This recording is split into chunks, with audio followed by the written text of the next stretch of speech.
తెప్పిస్తున్నాం, తెప్పించి ఈ 42% పంపిస్తాం ప్రెసిడెన్షియల్ అసెంట్ కోసం అని చెప్పినారు. మరి నేను అడుగుతా ఉన్నా అధ్యక్ష, ఆ రోజు మేము చిత్తశుద్ధితో ప్రయత్నం చేయలేదా? మేము 37% బిల్లు పంపలేదా? ఆ రోజు మరి అంత ప్రయత్నం చేసిన మమ్మల్ని పట్టుకొని ఇవాళ నోటికొచ్చినట్టు మాట్లాడితే ఇది మంచిదా? దయచేసి ఆలోచించండి. ఇంకొక మాట కూడా నేను అడుగుతా ఉన్నా అధ్యక్ష, రాజ్యసభ సభ్యులు మాకు ఇవాళ 4 ఉన్నారు అధ్యక్ష.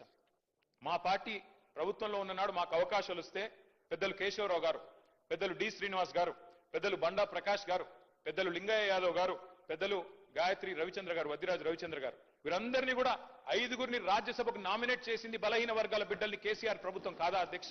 అవకాశం వచ్చినప్పుడు అద్భుతంగా ఇవన్నీ చేయలేదా మేము? అట్లాగే ఇంకొక మాట కూడా నేను అడుగుతా ఉన్నా అధ్యక్ష. ఎస్, రాహుల్ గాంధీ గారు ఒక నినాదం ఇచ్చారు అధ్యక్ష, జిత్నా ఆబాదీ ఉత్నా హక్, జిత్నీ బాగేదారి ఉత్నీ హిస్సేదారి. మంచి మాట అధ్యక్ష, మంచి మాట, మంచి ఆలోచన, డెఫినెట్లీ ఆచరణీయం, అనుసరణీయం, తప్పకుండా సాధించాలి. కానీ నేను అడుగుతా ఉన్నా అధ్యక్ష, రాహుల్ గాంధీ గారు ఇవాళ ఓట్ చోరీ గురించి దేశం అంతా మాట్లాడుతున్నారు. మరి 42% రిజర్వేషన్ విషయంలో ఇక్కడ జరిగిన ప్రయత్నాన్ని ఎందుకు వారు పార్లమెంట్ లో లేవనెత్తలేరు?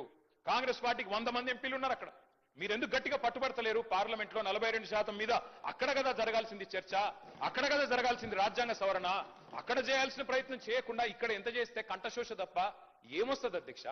అల్టిమేట్ గా చేయాల్సిన చోట చేయాల్సిన కాడ ప్రయత్నం చేయకుండా ఇక్కడ ఉండే మన బీసీ బిడ్డల్ని మభ్యపెట్టడానికో రేపు స్థానిక సంస్థల ఎన్నికల్లో కొంత ప్రయోజనం పొందడానికో ప్రయత్నం చేసినా ఇవాళ మేధావులు, జస్టిస్ ఈశ్వరయ్య గౌడ్ లాంటి మేధావులు, మన మాజీ రిటైర్డ్ అధికారి చిరంజీవులు గారు లాంటి మేధావులు అందరూ కూడా మాట్లాడుతున్నారు. బలహీన వర్గాల బిడ్డలు బయట వేదికల్లో మాట్లాడుతున్నారు, రాజ్యాంగ సవరణ చేయాలని చెప్పి కోరుతా ఉన్నారు. అధ్యక్ష, డిక్లరేషన్ ఒక్కటే సరిపోదు, డెడికేషన్ కూడా ఉండాలి అధ్యక్ష.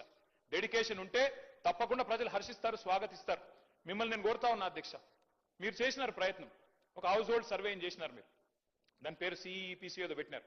మాట్లాడితే మమ్మల్ని అంటారు కేసీఆర్ పాల్గొనలే, కేటీఆర్ పాల్గొనలే, హరీష్ రావు. సార్ మేము 3 అఫిడవిట్లు ఇచ్చినాం, ఎలక్షన్ అఫిడవిట్లు మీ కాడనే ఉన్నాయి, ఎలక్షన్ కమిషన్ కార్డు ఉన్నాయి, అలా నేను ఓసీయా బీసీయా మీకు తెలుసు, నేను పాల్గొంటే ఏంది పాల్గొనకపోతే ఏంది, కానీ తప్పు చేసింది మీరు. ఇవాళ 6% జనాభా తగ్గింది మీ సర్వేలో. కేసీఆర్ గారు చేసినప్పుడు హౌస్ హోల్డ్ సర్వేలో కేసీఆర్ ప్రభుత్వం చేసినప్పుడు 52%గా వచ్చిన బలహీన వర్గాల సంఖ్య 6% ఎట్లా తగ్గింది అనే ఆలోచన మీరు చేసిండ్రా? ఎక్కడన్నా రివ్యూ చేసిండ్రా? ఎన్నడన్నా ఒక్కసారి ప్రయత్నం చేసిండ్రా చిత్తశుద్ధితో? అది చేయలే. ఎంతసేపు 3 పాల్గొనకపోతే 6% తగ్గుతుందా అధ్యక్ష? మేము కేసీఆర్ గారు, నేను, హరీష్ రావు గారు పాల్గొనలేదు. సరే, మాది ఏందో ఎలక్షన్ అఫిడవిట్ ఉండనే ఉన్నది, అందులో మేము ఓసీఆ బీసీఆ రాష్ట్రం అందరికి తెలుసు, తెల్లారలేస్తే ముఖ్యమంత్రి గారు దెప్పి పొడుస్తానే ఉంటాడు.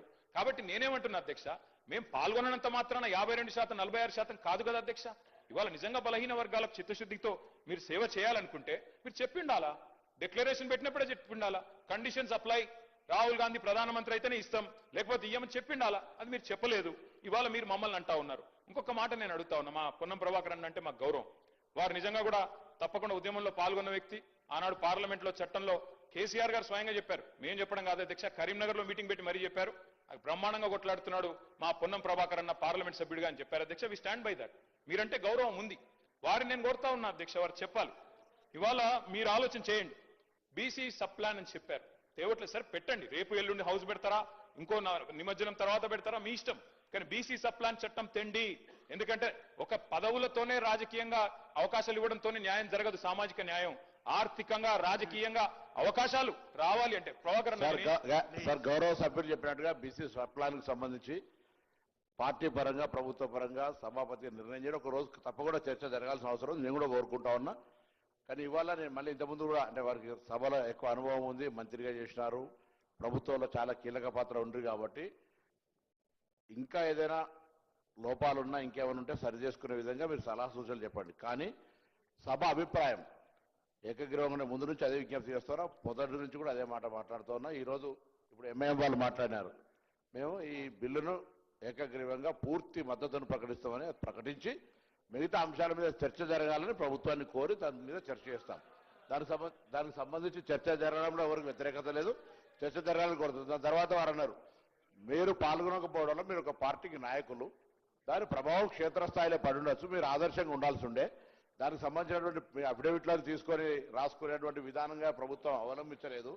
రాష్ట్ర వ్యాప్తంగా సర్వే జరిగినప్పుడు మీరు కూడా పాల్గొని ఉంటే మిమ్మల్ని అనుసరించేటోళ్ళు, మిమ్మల్ని కొంతమంది ఫాలో అయ్యేటువంటి వాళ్ళు ఉంటారు తప్పకుండా, వాళ్ళందరూ కూడా ఇందులో భాగస్వాములు అవుతుండ్రి. ఆ ఉద్దేశం కొద్దే తమని అడిగినాము. అందరి అనేక సందర్భాల్లో నేను కానీ ప్రభుత్వం తరఫున విజ్ఞప్తి చేసినాము.